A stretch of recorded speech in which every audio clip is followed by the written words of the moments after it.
Content warning. The following stories include themes of violent crime, home invasion, stalking, and other disturbing events. If you are sensitive to these topics, please take care while listening. They say the holidays are when the world softens. Lights, music, people moving a little slower, wrapped up warmth like a promise. I used to believe that. Then I spent 3 different Christmas nights learning how quickly that promise can break, how close danger sits to the things we take for granted. These are 3 nights that turned ordinary December into something I still wake from thinking about. Each one happened on or very near Christmas. Each one began with a small domestic moment, and each one left a silence you could carve out of a living room. Listen close, and know these are true because they still live with me. December 20. I was living alone in a small rental out past the edge of town. A single-story place with a porch light, a stacked washer in the kitchen, and a big picture window above the sink that looked out into a field. I liked the isolation. I liked that no one could hear me sing off-key while I did the dishes. The house felt safe in a way the city never had. The first strange thing was a package on the porch. Plain brown, tape cold and stiff, no return address. It could have been anything. A present a coworker forgot to pick up, half a purchase delayed by shipping. I brought it in because I was tired of the cold. Inside was a frame, a photo of me. It was simple. Me from behind, standing at the kitchen sink with suds on my hands, my head turned just slightly so you could see the line of my cheek. The photo had been taken through the kitchen window. I remember the smell when I opened it. Rain on the porch, coffee gone cold in the mug on the counter, the faint metallic tang of the frame. My stomach dropped. I set the frame down and read the back. No note, nothing but a smudge where a thumb had rested. I laughed at myself at first. The stupid, nervous laugh you give to get through a moment that doesn't make sense. Somebody was playing a joke. That was the safe story. That night, the house felt too quiet. I left the curtains open out of reflex, expecting the kitchen light to tint the field and nothing more. At 1:13 a.m., my phone buzzed. The call came from an unknown number. I answered, and for a full minute there was only breathing on the other end. Slow, deliberate, like someone holding the phone away and watching over it. Then a man's voice, low and close to the microphone, said, "Did you like it?" He didn't wait for an answer. The line clicked dead. I told myself to call the police. I told myself to call someone. I paced the living room, the photograph in my hands, and tried to make the rhythm of normal things beat back the rhythm of my heart. I set up the little security app on my phone that came with my cheap camera and told myself I'd check the footage in the morning. Glass shattered, sometime before dawn. It was sudden, a sound like someone tearing the house open. I ran to the kitchen and saw the window blown inward, shards glittering on the counter like a strange, unnatural snow. A rock lay on the sill. Wrapped around it was a note. 3 words scrawled in black ink. I have more. At that point, the doors of caution swing both ways. One is to stay and make the intruder know you will not be frightened out of your life. The other is to get as far away as possible. I did neither with grace. I climbed into the hallway and then into the bathroom and locked the door. I remember the cold porcelain under my fingers. I remember pulling the shower curtain halfway closed like some absurd barrier between me and whoever was downstairs. My phone screen lit my face. My thumb hovered over 911. I could hear my own breath loud in my ears. There was a knock at the front door. Not a knock like a polite visitor, not a bang like someone with a tool. It was a controlled, patient tapping. A voice I couldn't place called out something muffled through the wood. Then footsteps. Someone walked around the house, slow, listening. My legs were trembling so much I couldn't get a clear picture of where to hide. The intruder reached the back of the house, walked along the kitchen wall, and stopped by the window where the photo had been taken. I heard it then, the click of a camera, soft as a whisper. A picture taken of the curtains. A picture taken of my curtains. The voice at the door said, "One more." It sounded like a dare. It sounded like a man enjoying himself. Police arrived in that blue-hour blur where the world has its worst colors. Blue lights hungry in the yard, the siren pinging down the road. I remember saying things and not making sense, gesturing toward the sink. "He has more." He said he has more. The officers checked every corner, every closet, the attic, the crawlspace. They stepped carefully because trained people move carefully around the unknown. The intruder had left. Later, taken a motel room and sat with coffee that tasted like cardboard. An officer told me what they'd found. They had been through the house after I had gone into a neighbor's at dawn, and in my bedroom closet they'd found evidence that someone had been living there. A sleeping bag shoved between coats, food wrappers, a camera pointed at a seam where the closet door didn't close all the way. The implication arrived with the soft, practiced voice of the detective. He had been in my house more than once. He could have left any time. He chose not to. I moved a week later. I rented a place with metal security doors and a landlord who insisted on installing cameras that streamed 24/7 to a cloud somewhere I didn't understand. I told myself this was practical. I told myself I could go back to normal, but normal had a new texture. Every time I heard a car door close, every rustle outside, I imagined footsteps timing themselves to the rhythm of my life. The package, the photograph, the breathing on the line, they lodged like splinters you couldn't ignore. I started to notice small things. A footpath in the snow leading to my yard when there had been none the night before. A fresh cigarette butt where there shouldn't have been one. When the officer who had taken my report said, "He'll be caught," he did not say when. He did not promise safety. He only jotted notes and left me with a number to call. If you're new here, hit subscribe and ring the bell. We have more true nightmare stories like this. If that feels close, it should. The same night my life got marked, another family in my old neighborhood had a knock on their door that nobody could imagine would lead to what it did. The story that follows happened in a cul-de-sac of trimmed hedges and lights that grandparents draped like ribbons. It was the kind of street parents told kids to ride their bikes on because nothing happens here. This was the night a rhythm at the door became the beginning of a history no one would forget. It was the week before Christmas. Snow had started and then stopped, leaving the lawns crusted with ice and the air brittle. Our neighbor's house, the Andersons, always smelled faintly of orange and cinnamon in December. Their daughter Ashley was 14 and almost too sharp for her age, quick with a joke, quicker to notice a wrong. She babysat sometimes and cut hair in the little spare room off the kitchen. The mother, who worked as a social worker, had a knock she used with her kids, a cadence of 2 quick taps followed by a longer one, a silly, secret rhythm that the children used to let the parents know it was safe, that it was them. It was private, a signal inside the family. That rhythm is the cruelest kind of trust when it is mimicked. On that night, there was a knock at the Andersons' door. The person who knocked copied the rhythm exactly. Ashley answered because she thought it might be her mother coming home. A stranger used the pattern to get inside. He or she wasn't immediately suspicious. People let in strangers during the holidays all the time. A friend thinking it was his girlfriend, a career at the wrong porch, someone looking for shelter from the cold. But the moment the door closed, something felt wrong. The air in the room tightened. Rob was there.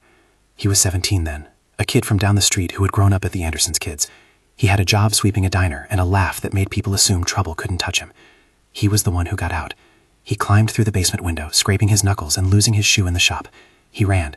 He didn't stop until he reached Mr. Anderson's van on the other side of the block, where he pounded until someone let him in and called the police. I don't know whether the person at the door meant to hurt anyone, or whether it spiraled into that. That is not for me to decide. The next one happened in a strip of pines you drove past 100 times and never thought would be anything but the place to cut your family's Christmas tree. The morning felt like a postcard. Low sun, the smell of sap, the taste of cold air that makes your face sting. My wife Katie and our daughter Leah were with me. We decided to make a day of it, a small piece of tradition that held the season together for us in a way we needed. The forest parking lot was scattered with other families, with trucks that had been dented from hauling trees, with children pulling sleds. We found a tree that looked heart-shaped from the right side. I took my hands to the trunk and cut. It was small. Leah laughed because a cardinal landed on a branch and looked at her as if to approve. It was the kind of memory you think will stand solid against time. On the way back, my mind eased into the small talk we had been practicing, plans for lights, a request from Leah for an extra ornament. I loaded the tree into the bed of the truck and stepped back to close the latch. It was then I felt watched. Not the vague sense everyone has sometimes, but concrete, a presence pressed into the pine rows. I turned and saw movement, someone ducking between trunks as if they had been expecting us to leave. We drove anyway, the road crunching, the truck warm enough that the cold couldn't reach inside. Halfway to the highway, flat as a coin on a frost-bitten field, I heard the hiss. A tire went from full to almost nothing in seconds. The truck leaned. At first, I thought a nail or a glass shard, something you could fix. I got out and felt the tire, and then another hiss from the back. 2 tires, both slashed. 3 men stepped out from between the trees, masked, their movements practiced, their hands already on the grips of our doors. They didn't shout. They were efficient. They took Leah's little mitten from the back seat, as if to remind me whose life this was. They moved with a business-like calm that is harder to watch than a frenzy, because it means plan. They took my phone, looked at my photos, laughed, and then went quiet. They found a picture of Leah with a pink bow and Katie's full name from an address book visible in the background. They read the names of our daughter's school, the street we went to on the weekends. They sounded small when they spoke, almost intimate, as if they were reading a script someone had written for me. "We like your tree," one said, and then he smiled like I had been offered a favor. What followed wasn't a robbery in the classic sense. It was intimidation designed to shrink the space you think of as yours.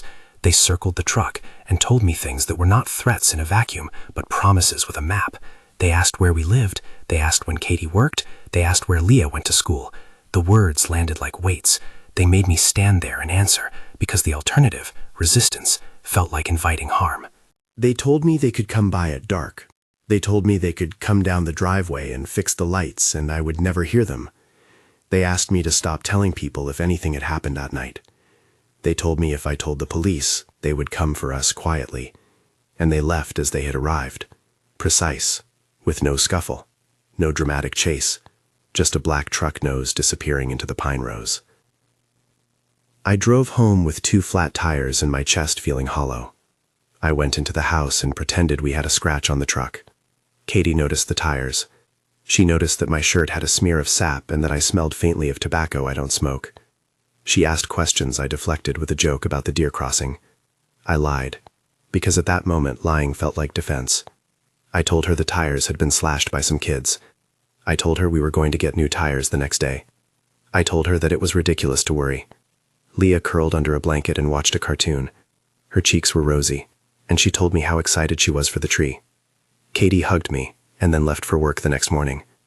I watched her go and did not tell her that people who had never met her had known more about our lives than some of our friends did. We didn't call the police that night. We didn't report the incident fully. We changed nothing immediately. I made a stranger's schedule my private terror and began to live by it. We moved months later, ostensibly for a job. We packed our boxes and bought an apartment with a different layout and a different mailbox. I told myself that was enough. I told myself that if I changed our phone numbers and shifted our habits, they would go away. But the knowledge someone had read our life and filed it away in their memory kept me awake. I woke up at night and checked windows. I checked locks even though the locks were new. I would glance out and search for cars idling at odd hours. Living with that kind of fear changes how you carry yourself. It makes you smaller in public, more watchful, less trusting of the easy kindnesses like a neighbor borrowing sugar or a kid asking to play in the yard.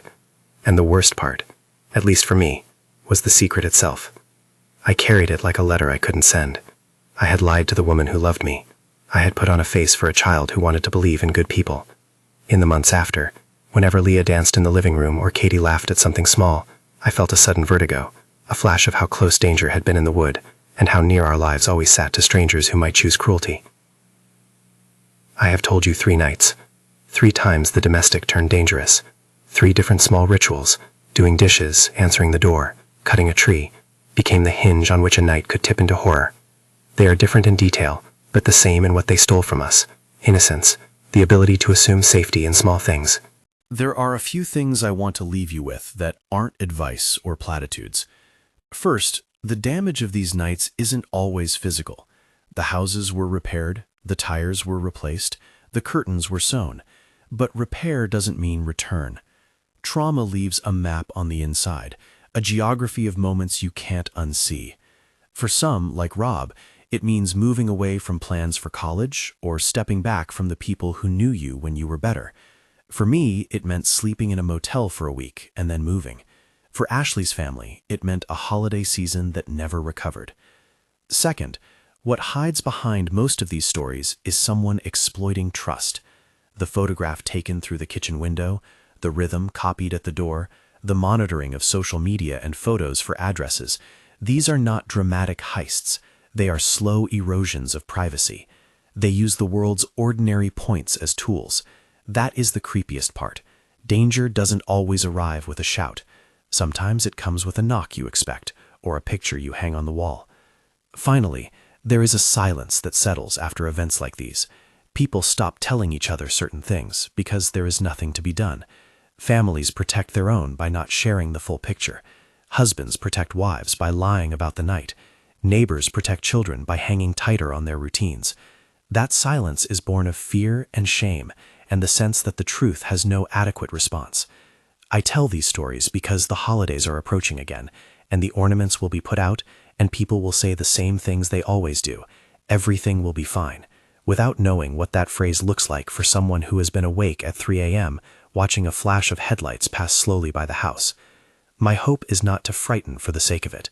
My hope is that the quiet things you take for granted, the sound of glass, the rhythm of a knock, the warmth of a truck on a winter morning, don't go unexamined. Where do you feel safest when the lights come on? Is it in the small rooms you inherited from routine? Is it in the way you answer the door? Is it in the softness of a family tradition?